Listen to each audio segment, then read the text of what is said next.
Am I the asshole for upstaging the bride with an outfit that was approved prior to the wedding? This is Kendall Jenner. Did she write this? It was my first Western wedding, so I was careful about avoiding cultural gaffe. I'm friends with the groom and asked him for the dress code. It was dressing up to our nines in neutrals and pastels. I have this lovely sari that fit the bill. I sent him a picture and he said it's perfect. 5 months before the wedding, I met the bride with many other of the groom's friends at a bar. I showed her a picture of the sari to ask if it was appropriate. I also told her I'd be happy to buy a new outfit if it wasn't. So whatever she says, we'll go. She said it was delightful and she'd be glad to have some culture added to her wedding pictures. I don't love that comment. The day arrived. Friends stayed in the back for the ceremony, so there weren't many eyes on me. For the reception, the bride changed into a gown that could be described as grayish white. It was the same fabric as my outfit. The majority and outer layer of her gown was still white. Only the embroidery was the same color as my sari, and the underneath fabric had a hint of the same gray as mine, thus making it grayish. The groom, his mother, and our friends complimented me for how nice I looked. The groom's mother especially loved it, as she kept coming up to me to compliment me more. She's half Indian and was brought up in the country. She too had worn a sari for the special day, and seeing someone else in it seemed to be sentimental for her. The bride and her bridesmaids, though, were a different ball game. The bride gave me a stank eye. A bridesmaid tried to spill her drink on me. Another commented if my outfit was going to turn out white in the pictures, we're going to have a problem. When we showed up to get group pictures done, I thoughtlessly ended up standing next to the couple. The bride made moves so that I ended up at the very corner by the time the photographer started clicking. As we stood in a group for the bouquet throwing thingy, the maid of honor asked if I'm going to try to catch it, like I haven't gotten enough attention for the day. On our way back, I asked my friends if my behavior or outfit was inappropriate. They didn't think anything of it, but am I the asshole? Well, she got it pre-approved. And if it was just the groom, I'd be like, that's your fault for asking the man. Totally. That's where I thought it was going. I thought she but only got the male approval. I can see the bride being like, doing a little mental gymnastics, being like, I don't want to tell someone not to wear something. I don't love it. I guess I'll just say it's okay. She's not going to be in a lot of photos. But like, she said it was fine. It's her wedding. If there's any day to like pull rank, it is your wedding day. It's that day. Yeah. She actually did share a picture of her sari. Oh my God. Can we see it? Yeah. Because you said, I didn't catch the part where she said it was the same color. You just said fat. Oh. I mean, it's lightish, grayish baby blue. It looks baby blue to me. Yeah. Also, I will say that outfit, it is a lot of fabric. Like, I can see also a bride getting upset that you look half naked at their wedding. That's why I said Kendall Jenner. You're not showing anybody up in that much fabric. Here's the thing. I probably wouldn't have chosen that. It was like Raina said, it's so big. It's really kind of ostentatious. And then it is giving white vibes, but she loved it. And she was wanting to go with this neutral theme. And then she ran it by the bride and groom. So yeah, you can't really go. Where can you go from there? I don't know. I have so many issues for this one. And I think that comment was so backhanded. I'd love some culture at my wedding. First of all, ma'am, your mother-in-law now is also Indian. Your mother-in-law was also in a sari. That's Right. why she kept coming up to our writer here and complimenting her. I think it's because of that. I think there's some weird dynamic behind the scenes, and OP was just kind of like the one that got the heat because the mother-in-law was so nice to her, complimenting her, took attention away from the bride. You don't think it has anything to do with the color of the outfit? I don't even think that. I think it's kind of this like novelty thing where it's like, if it is a Western wedding, you're not used to seeing saris as a part of wedding attire. Like everyone's kind of like fawn and gawk over it. Like I would. Like Indian wedding culture is so beautiful. We love The it. top, Can't get enough of it. top tier. Am I the asshole for telling my husband he gets no say in how I give birth? I, 25 female, am 7 months pregnant with our first child. My husband, 27 male, and I are both incredibly excited. My husband is a good man, but is kind of stubborn and is a know-it-all at times. We were discussing my birth plan with my nurse, and I plan on giving birth in a hospital-based birth center. I've had an incredibly easy pregnancy and would like a more relaxed, homey feeling birth, but would like medical care available in case there are any complications.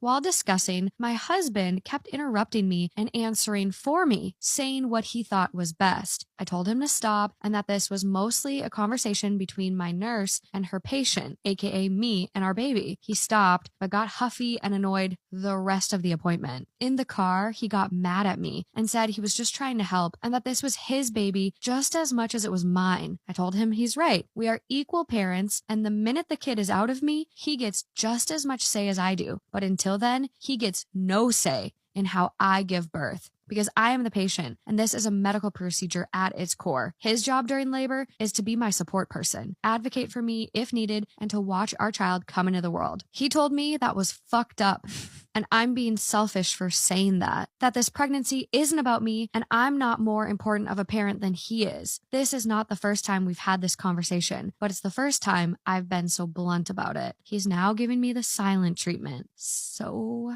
am I the asshole? Okay, silent treatment is so immature. How old are we? He's walking around the house just like ignoring her. I hate stonewalling. I think it is one of the most toxic things in the world. Yeah, and it's not helping anything. No. Like, I understand if you're like, hey, can you give me a day or like give me an hour? I need to cool off. Yeah. That's one thing, but you just being a dick. Oh, I want to fight that man. Also, what is he so passionate about in the childbirth process that he needs her to like do? At the end of the day, it's about the baby healthily coming out of her. She did say he's being a little know-it-all, as in like, what does he know? And like talk it out with him and be like, why do you think this is best? Yeah. Let's agree together. Clearly he's having this weird like feeling like he's not being heard or being valued in this process. But like, if anything, his only job is to make sure she's feeling supported. And that's how you are a good parent. Yeah, it's really interesting. There is a couple comments from OP and an edit even. I think a lot of people weren't really reading the post. So the edit is, some of you don't read, and I'm not going to argue with you.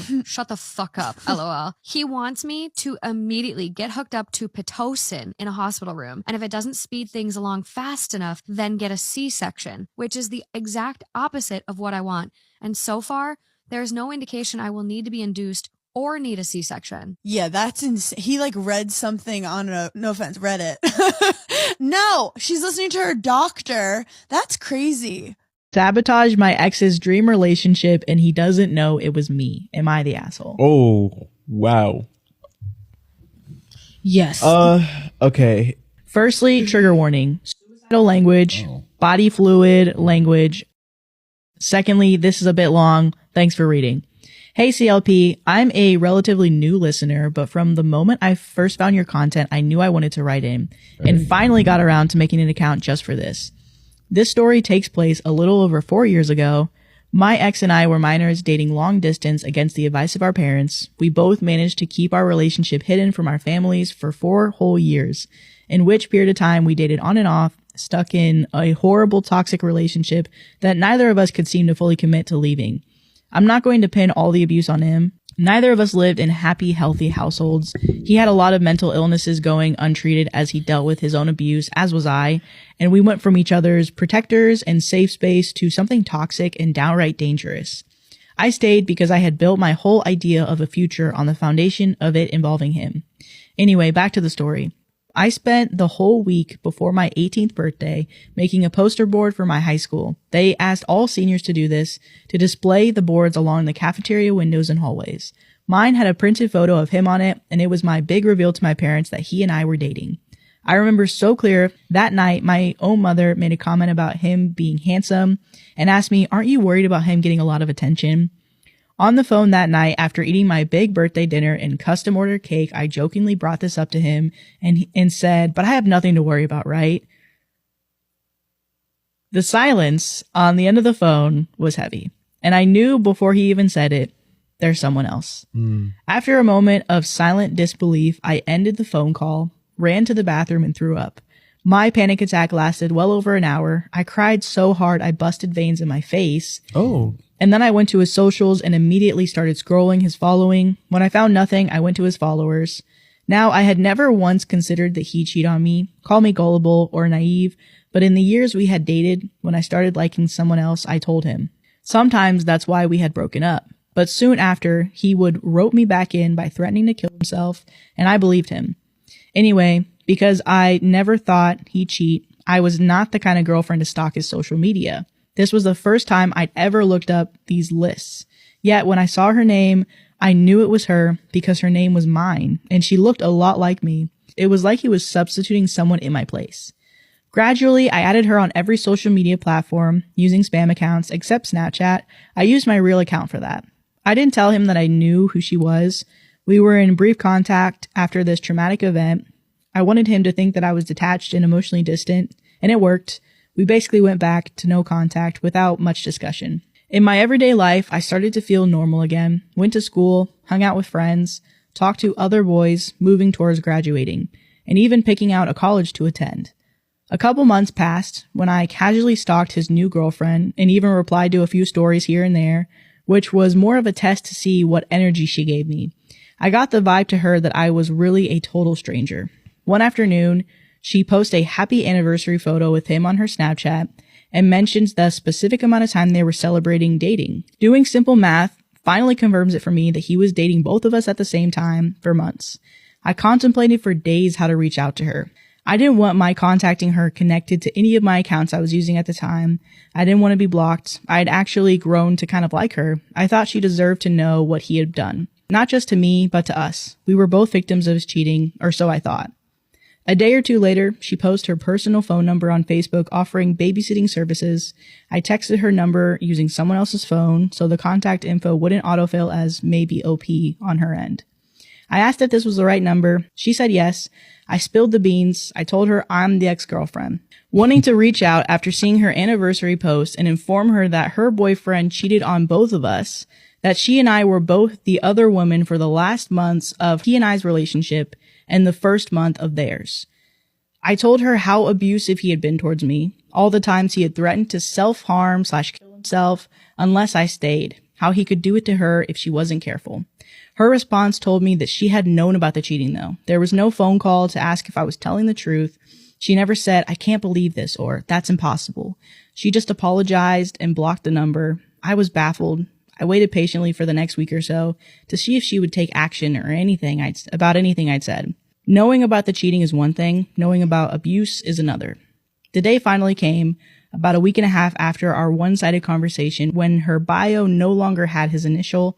All their photos taken were gone. She deleted all of the TikToks she made about him. She unfollowed his profiles and socials, and his socials changed the same way. That same evening, he messaged me just as I thought he would, but by the way he was talking, I realized that she hadn't told him about our conversation at all. He had no clue that I was the reason she broke up with him, and he was coming to me to tell me how devastated he was to lose her. Oh, how bittersweet it was to watch him crawl back to me. I treated him coldly, with no empathy or compassion, nor did I tell him that I was the reason why they had broken up. More out of fear that he would go back to her and try to say that I was lying about what all had happened between us. I kind of just said, sounds like that sucks. Sorry to hear. To this day, he doesn't know their breakup was because of me. He spiraled after that, and I moved on with my life. Eventually, he did too. Today, he's engaged to someone new, and we're still no contact. To this day, I don't know if what I did makes me an asshole. Maybe they would still be together. Maybe they were happy. Maybe I really did it because I wanted to hurt him more than I wanted to protect her. What I do know is that I have no reason to tell him after all this time. Maybe he's doing better off not knowing. Maybe what I stepped in to do helped him more in a better direction. I've come to the conclusion that I'll never really know, but I'd still love to hear your thoughts. Am I the asshole? Not the asshole. I do think there was malicious intent behind reaching the point of revealing the truth about the nature of your relationship to the new girlfriend, but also in a way it served both of you in the end. Reminds me of the quote from Perks of Being a Wallflower, we accept the love we think we deserve.